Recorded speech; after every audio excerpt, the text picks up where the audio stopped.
Acid of phosphorus. Phosphorus तो हमारे course में नहीं है ना? No sir. छोड़ो इसे। अच्छा,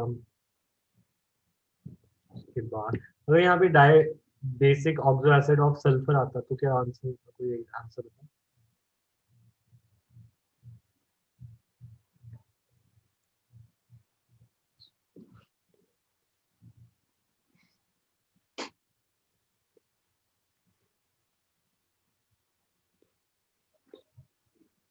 अच्छा, कोई एसिड बताओ जो डाई बेसिक है सल्फर का।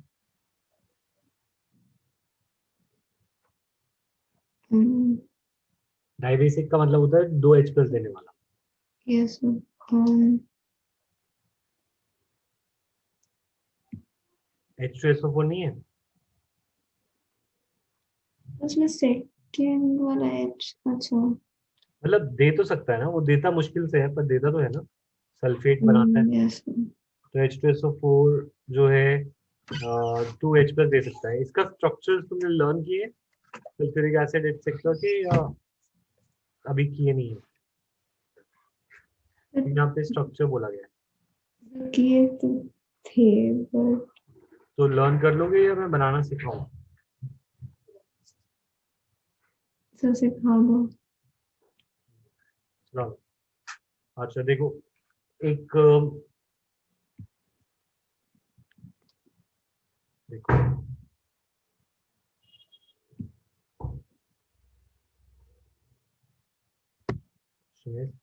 ड्रॉ स्ट्रक्चर ऑफ,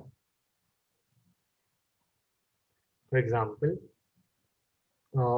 एक होता है सल्फ्यूरिक एसिड, ठीक है, और एक होता है सल्फ्यूरस एसिड, एक होता है हाई सॉरी पायरोसल्फ्यूरिक एसिड, और एक होता है परऑक्सो डाइसल्फ्यूरिक एसिड।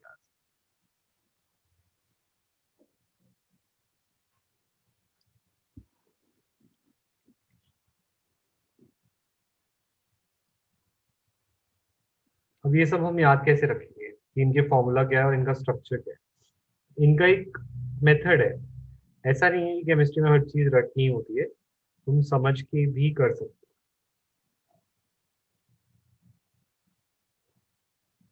पहली बात तो ये कि इनमें से 3 जो है रिक एसिड है, और एक जो है वो रस एसिड है।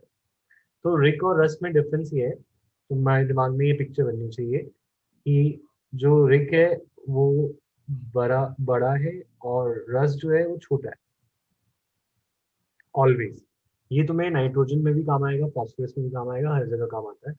नाइट्रिक यानी कि हाइयर ऑक्सीडेशन स्टेट, रिक मतलब हाइयर ऑक्सीडेशन नंबर, रस मतलब लोअर ऑक्सीडेशन नंबर, ठीक है। Lower oxidation higher oxidation number मतलब मोर ऑक्सीजन, लोअर ऑक्सीडेशन मतलब लेस ऑक्सीजन। तो H2SO4 में 4 ऑक्सीजन होते हैं, ये तो हम भूलते नहीं, तो सल्फ्यूरस में उससे कम हो, दैट इज H2SO3, ठीक है। अब ये सारे ऑक्सो एसिड्स होते हैं। दूसरी चीज, ये ऑक्सो एसिड क्या होता है? ऑक्सो एसिड चाहे नाइट्रोजन का हो, या फॉस्फोरस का हो, या सल्फर का हो, एक्सेप्ट हैलोजन, ऑक्सो एसिड्स बाकियों के, उनके अंदर एक ऑक्सो ग्रुप होता है यानी कि डबल बॉन्ड हो, एक हाइड्रोक्सिल ग्रुप होता है OH, and it is on the same carbon. So oxo acid are the ones having both oxo group and hydroxy group, दोनों चीजें on same atom, एक ही एटम पर दोनों चीजें होती है, ठीक है। तो H2SO4 का अगर मुझे स्ट्रक्चर बनाना है तो it is an oxo acid. तो अब सपोज H2SO4 का स्ट्रक्चर बनाना है, तो it is very easy now. तुम्हें पता है ये ऑक्सो एसिड है, यानी कि सल्फर होगा, उस पर एक ऑक्सो ग्रुप होगा और उस पर एक OH ग्रुप होगा, ठीक है। तो तुम इनको काउंट कर लो, एक S, 2 O और OH, मतलब ये तो हर एक स्ट्रक्चर में होगा कि सारे ऑक्सो है।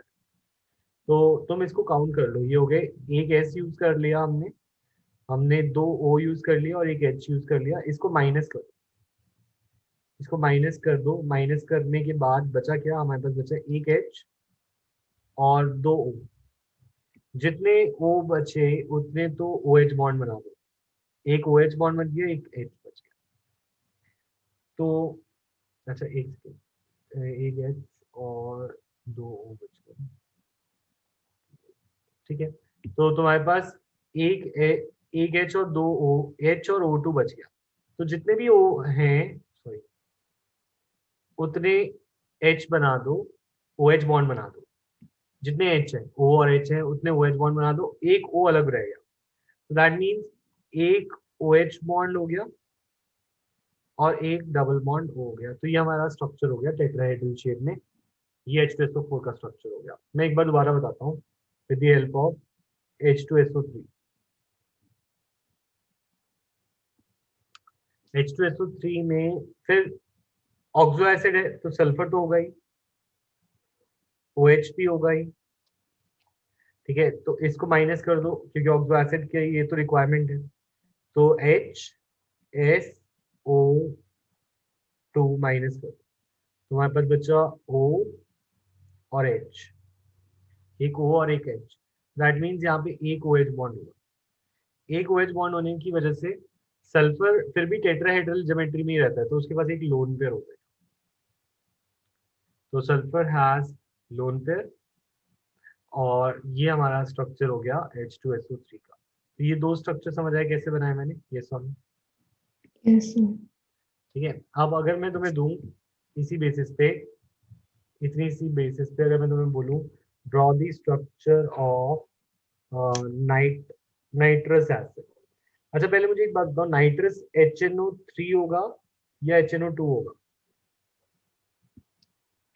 um रस और रिक H, कुछ को।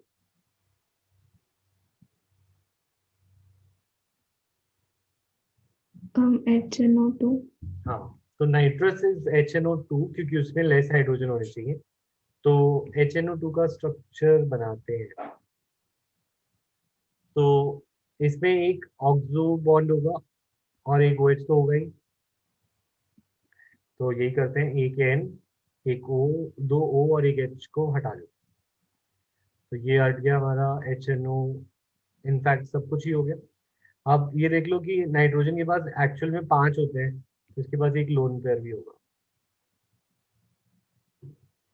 तभी इसका ऑक्टेट पूरा होगा। तो ये HNO2 का स्ट्रक्चर हो गया, ठीक है। समझ आया?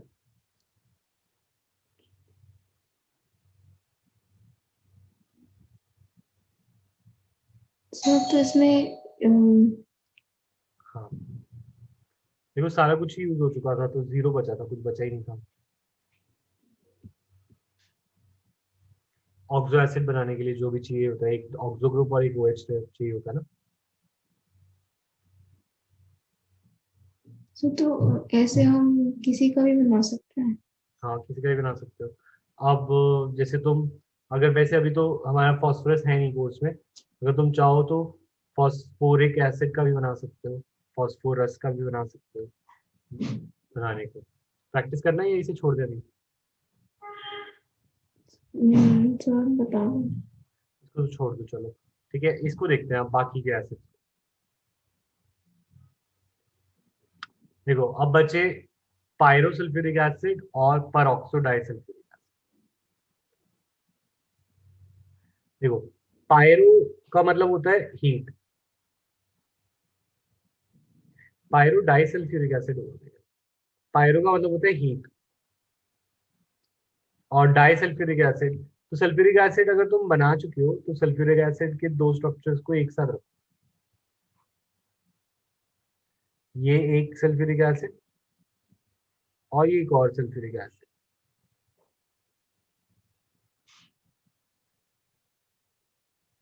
अब एक सीधी सी बात यह है, हीट से क्या बाहर जाता है? हीट से जाता है वाटर बाहर, तो पानी को बाहर निकाल दो, H2O बाहर। तो पायरोसल्फ्यूरिक एसिड में it is actually H double bond O, double bond O, OH, O, S, ये समझ में आया? ये सोनू।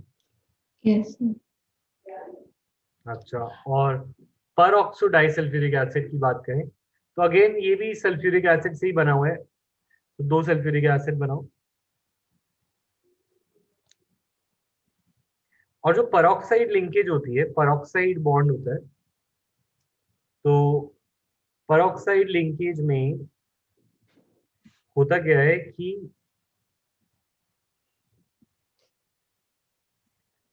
परऑक्साइड लिंकेज होती है जो 2 ऑक्सीजन से बॉन्ड हो।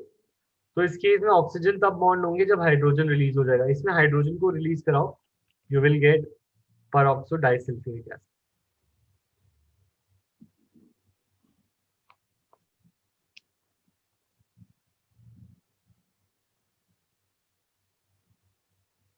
This is peroxo disulphuric acid. Pyrosulphuric acid का फॉर्मूला भी तुम इसी तरीके से याद रख सकते हो, ये हो गया H2S2O 2 4 6 8 2 H2S2O7, और ये हो गया H2S2O8। ये ओलियम भी कहलाता है जो हमारा यूज होता है ऑर्गेनिक केमिस्ट्री में।